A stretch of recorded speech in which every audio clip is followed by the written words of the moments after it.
아멘. 하나님의 말씀은 레위기 22장 말씀입니다. 레위기 22장 말씀 33절까지 한 절씩 교독하겠습니다. 여호와께서 모세에게 말씀하여 이르시되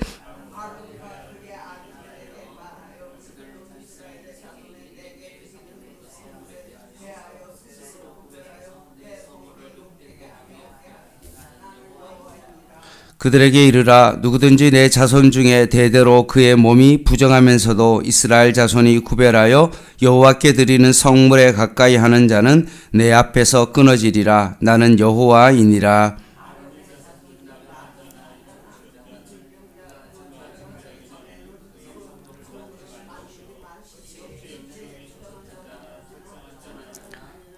무릇 사람을 부정하게 하는 벌레에 접촉된 모든 사람과 무슨 부덩이든지 사람을 더럽힐 만한 것에게 접촉된 자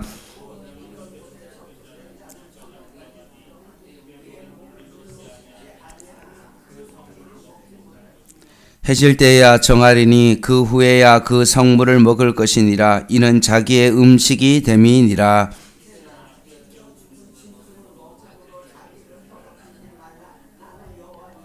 그들은 내 명령을 지킬 것이니라. 그것을 속되게 하면 그로 말미암아 죄를 짓고 그 가운데에서 죽을까 하노라. 나는 그들을 거룩하게 하는 여호와이니라.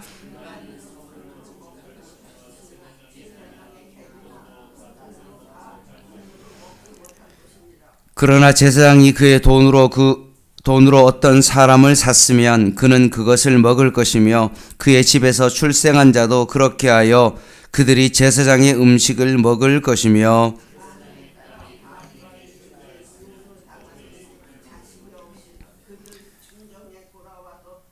만일 그가 가부가 되든지 이혼을 당하든지 자식이 없이 그의 친정에 돌아와서 젊었을 때와 같으면 그는 그의 아버지의 목의 음식을 먹을 것이나 일반인은 먹지 못할 것이니라.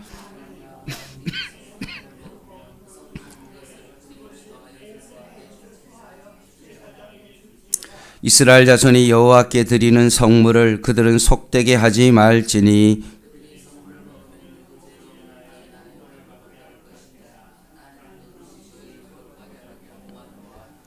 여호와께서 모세에게 말씀하여 이르시되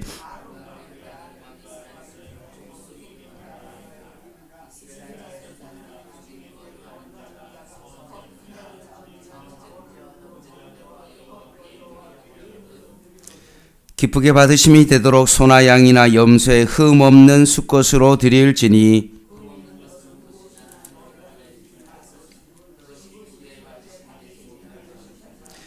만일 누구든지 서운한 것을 갚으려 하든지 자의로 예물을 드리려 하여 소나 양으로 화목제물을 여호와께 드리는 자는 기쁘게 받으심이 되도록 암이 흠이 없이 없는 온전한 것으로 할지니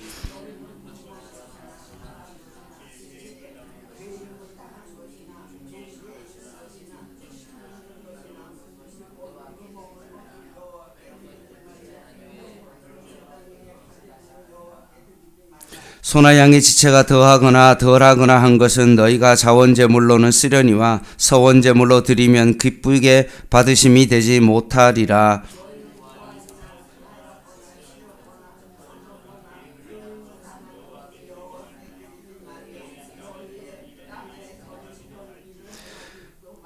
너희는 외국인에게서도 이런 것을 받아 너희의 하나님의 음식으로 드리지 말라. 이는 결점이 있고 흠이 있는 것인즉 너희를 위하여 기쁘게 받으심이 되지 못할 것임이니라.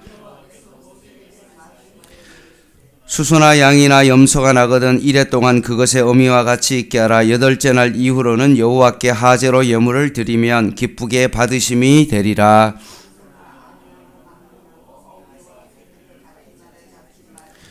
너희가 여호와께 감사제물을 드리려거든 너희가 기쁘게 받으심이 되도록 드릴지며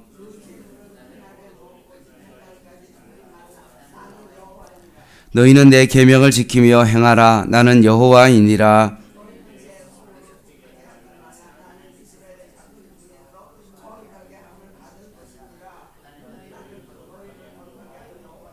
같이 읽겠습니다. 너희의 하나님이 되려고 너희를 애굽 땅에서 인도하여 낸 자는 나니 여호와이니라.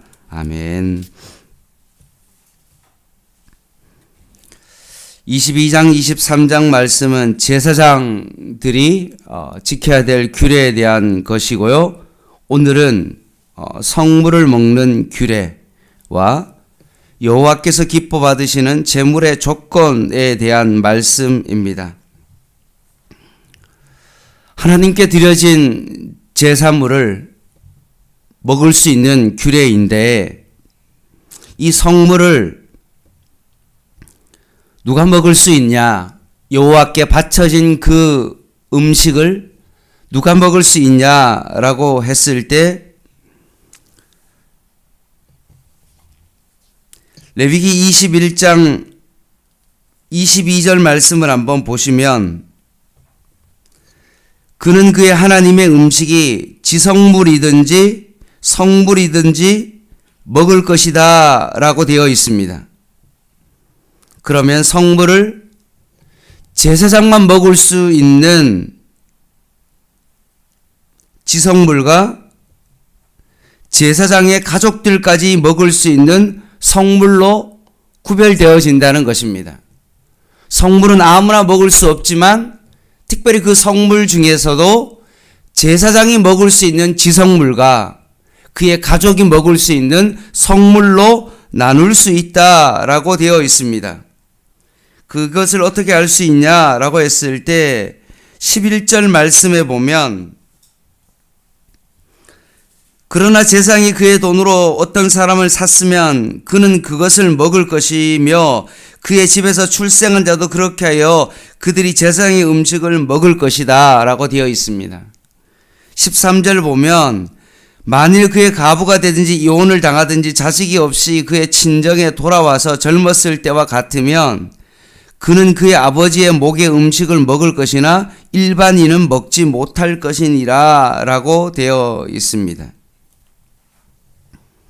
그래서 이 기준을 봐서 지성물과 성물이 있는데 지성물은 제사장이 먹을 수 있고 성물은 그의 가족들이 먹을 수 있다라는 것을 확인할 수 있는 것입니다.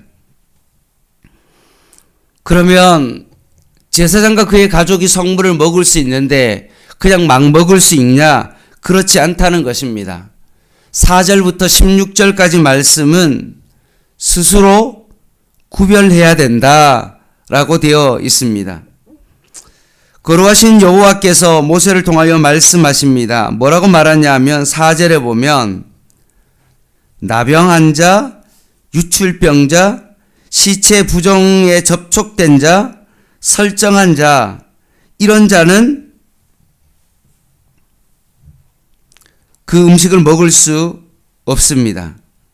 더 구체적으로 5절에 보면 사람을 부정케 하는 어떤 벌레에 접촉된 자든지 아니면 무슨 부정이든지 사람을 더럽힐 만한 것에서 접촉됐거나 8절에 보면 시체나 찢겨 죽은 음식을 먹어 부정한 자나 10절에 일반인이나 제사장의 객이나 그 품꾼이나 12절에 보면 일반인에게 출가한 제사장의 딸, 출가했으면 성물을 먹지 못한다는 거죠.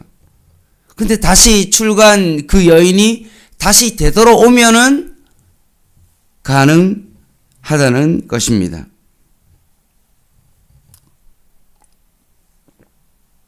이런 규례가 있으니까 너희들이 이 규례에 따라서 어떻게 하라는 겁니까? 스스로 자기 자신을 살펴서 그 성물을 먹고 먹지 않음을 잘 구별해 내야 된다라고 말씀합니다. 시체를 만져서 내가 부정한데 배가 고프다고 해서 내가 그것을 먹을 수 있다고 해서 그것을 막 먹으면 안 된다는 것입니다. 만약에 내가 이것을 부정한 상태로 아무도 안 봤으니까 나 혼자만 아는 것이니까 내가 갑자기 어느 길을 가다가 시체를 만졌습니다. 아무도 본 사람이 없어요. 그런데 만약에 내가 그 성물을 먹는다. 어떤 일이 벌어집니까? 2절 말씀에 보면 내 성호를 욕되게 한다 라고 되어 있습니다. 부정한 상태로 성물을 먹으면 결국 여호와의 이름을 욕되게 하는 것이다. 여호와의 이름을 욕되게 하면 어떻게 되어집니까? 거기에 대한 죄로 형벌을 받게 되어집니다.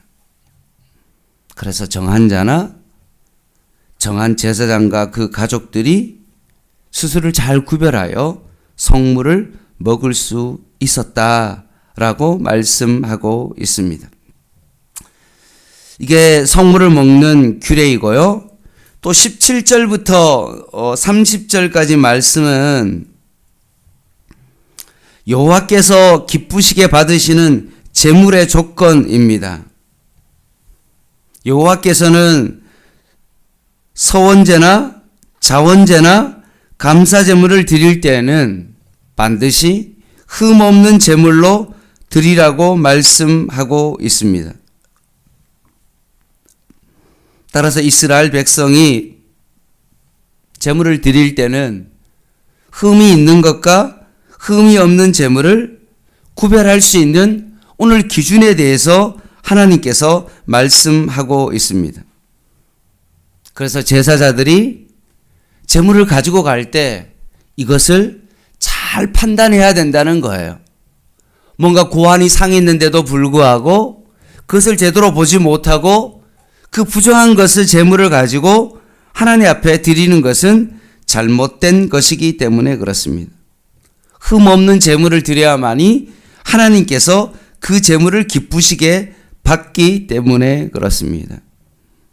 그래서 이것을 너희들이 잘 스스로 구별해 내야 된다라고 말씀하고 있습니다.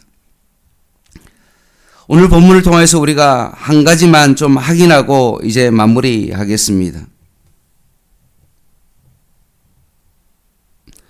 짧지 않으신 여호와의 손을 통해서 구원받은 하나님의 백성의 마땅한 태도에 대한 말씀입니다.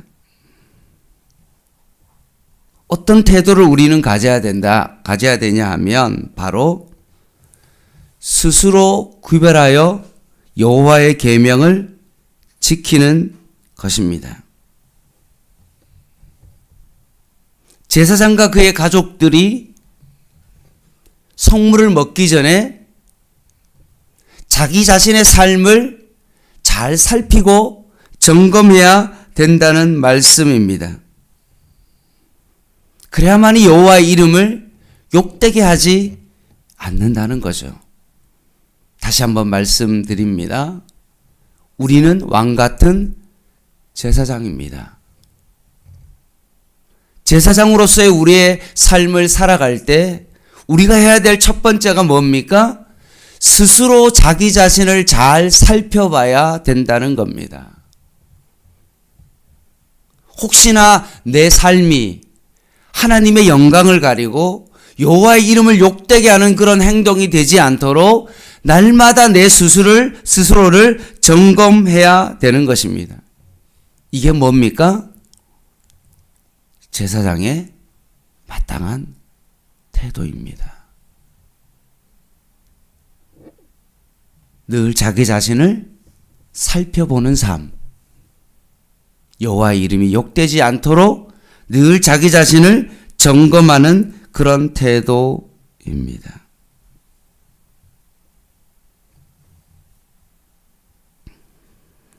그럼에도 불구하고 이스라엘 백성은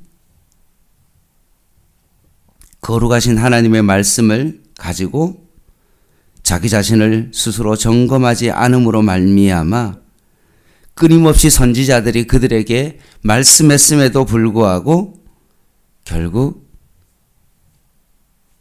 부정과 제약을 끊지 못했습니다. 그래서 결국 예수 그리스도께서 이 땅에 우리의 죄를 위하여 십자가에 달려 죽으시고 3일 만에 다시 살아나심으로 말미암아 그 제약의 굴레를 끊어버릴 수 있게 되었다는 것입니다. 과연 그리스도인이 신약에 넘어와서 올바른 신앙의 태도는 뭐냐? 로마서 12장 1절 말씀을 읽어드리겠습니다. 그러므로 형제들아, 내가 하나님의 모든 자비하심으로 너희를 권하노니 너희 몸을 하나님이 기뻐하시는 거룩한 산 제물로 드리라. 이는 너희가 드릴 영적 예배니라.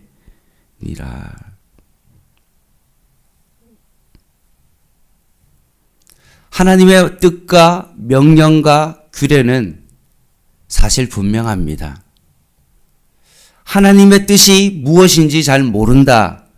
결코 그렇지 않습니다. 하나님의 뜻은 바로 너희의 거룩함이다 라고 하나님께서 말씀하고 있습니다. 이것이 너무나 분명합니다.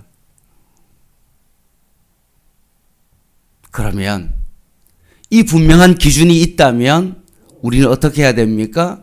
이 말씀을 기준으로 해서 날마다 우리가 우리 자신의 삶을 이 말씀의 기준에 따라 내 삶을 점검해야 하는 것입니다. 나와 우리의 가족이 하나님의 말씀의 기준에 비추어 보아서 나의 상태가 어떤 것인지를 잘 구별하여 내 자신을 하나님 앞에 거룩한 산 제물로 하나님 앞에 드려야 되는 것입니다.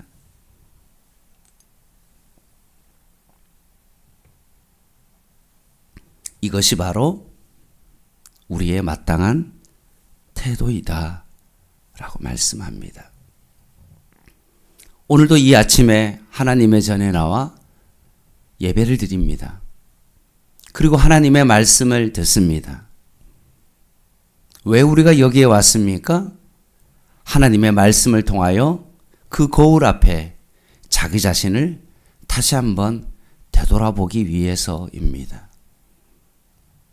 내 안에 혹시나 부정한 것은 없는지, 과연 나는 나만이 알고 있는 그 죄로 인하여 하나님 앞에서 먹지 말아야 될 것을 나는 먹고 있는 것은 아닌지, 내가 정한 것과 부정한 것을 구별하여 하나님 앞에 드려야 되는데 아무렇게나 내 마음대로 그것을 생각하지도 않고 내가 하나님의 이것이 기쁘시게 하는 것이다 라고 내 생각대로 하나님 앞에 행동하고 있는 내 자신을 다시 한번 하나님의 말씀을 통하여 내 자신을 점검하는 것입니다.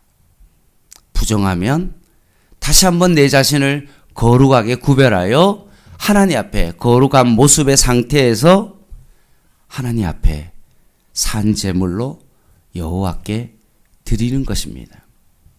이것이 뭡니까? 우리가 드리는 진정한 영적 예배, 예배자의 삶입니다. 오늘 하루를 살아갈 때 내 생각과 내 뜻으로 살아가지 아니하고 오늘도 말씀의 기준에 따라 형제를 사랑하며 하나님의 사랑을 실천하며 살아가는 저와 여러분 되시기를 주님의 이름으로 간절히 부탁을 드립니다. 기도하겠습니다.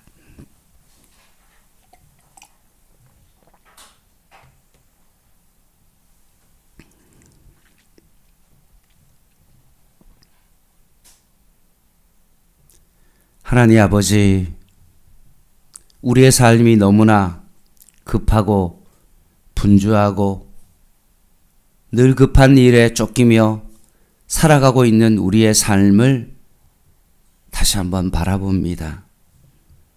이 새벽만큼이라도 여호와의 말씀 앞에 잠잠히 털썩 주저앉아 우리의 삶을 다시 한번 잘 점검케 하여 주시고 오늘도 이 말씀을 통하여 내가 하나님의 그 규례에 그 법에 내 자신을 잘 살펴보아 주님의 뜻 가운데 오늘 하루를 살아가게 하여 주시옵소서.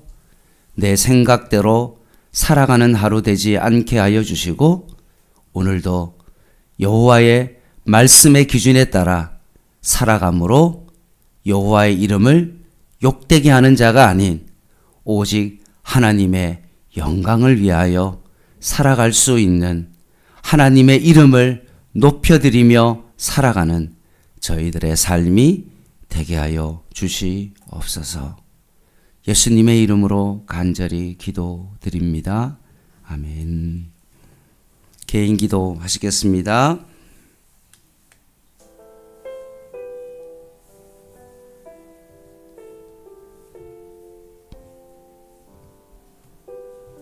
하나님,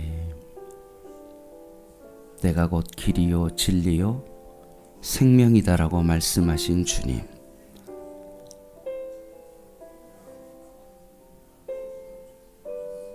내가 진리이신 예수님 안에 있는지 내 자신을 살펴보게 하여 주시고, 그 길이신 예수님이 걸어갔던 그 길을 오늘 내가 따라가고 있는지 말씀 앞에 내 자신을 살펴보아